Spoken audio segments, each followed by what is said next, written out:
अमरावतीच्या जिल्हा नियोजन सभेत खडाजंगी झाले। आमदार बच्चू कडू आणि रवी राणा आमने सामने आलेले।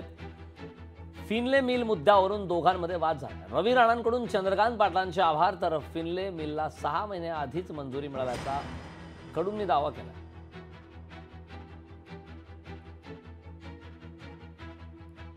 26 मिल राज्यातल्या देशातल्या बंद आहे, त्यातल्या 2 महाराष्ट्राची आहे। एमपीची बाजूची मिल बंद आहे आणि तेव्हा केंद्र सरकारनं 26 मिलच्या माध्यमातून असंख्य तरुणांना बेरोजगार केलं। एकट्या अचिरपूरच्याच केलं नाही, तर संपूर्ण देशातल्या तरुणांना बेरोजगार केलेला आहे। आणि म्हणून आता कुठेतरी केंद्र सरकार, मी एनटीसीच्या अध्यक्षांना तिथल्या सचिवाशी बोललो तेव्हा त्यांनी सांगितलं की हम कुछ अभी जो भी ज़मीन है वो बेच के उनको चला सकते क्या, असं ते एक निर्णय ते आता घेणार आहे। स्वागतच आहे। आखरी राजकारण व्हायला नको, ते मिल सुरू होणं महत्त्वाची आहे, परंतु जाणीवपूर्वक मला बदनाम करण्याचा जो प्रयत्न आहे तो फार चुकीचा आहे। स्वतःच्या मतदारसंघातल्या 2 मिल बंद आहे, तिथे काही करू शकले नाही आणि आता फिनले मिल सुरू करायला निघाले, म्हणजे हा मूर्खपणा लोकांना लक्षात येईल।